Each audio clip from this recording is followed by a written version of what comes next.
Welcome to Kenton's videos. Enjoy the video. Shade the tea plants for 21 days before harvest to raise chlorophyll and reduce tannins. Harvest only the top 2 leaves and a bud, picking first flush leaves, and select 30 to 50 grams of young leaves per serving batch for a small production run.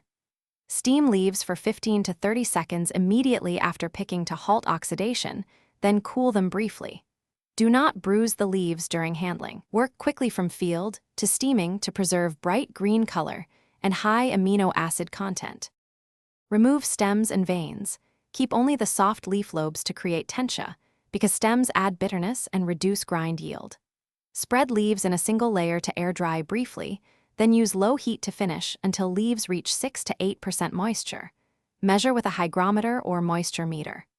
Once dry, flatten and age briefly if desired, then store tencha under vacuum at 0 to 4 degrees C to preserve color and aroma before milling. Label date and batch size for consistency. Use a granite stone mill running at about 30 RPM to slowly grind tencha into fine powder. Slow speed prevents heat buildup and preserves aroma. Feed small amounts of tencha steadily, scraping the collection chamber and periodically weighing output.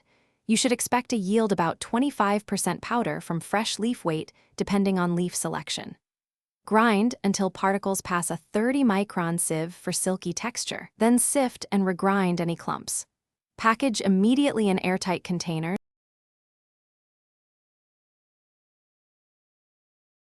Thanks for watching. Consider subscribing if we helped you.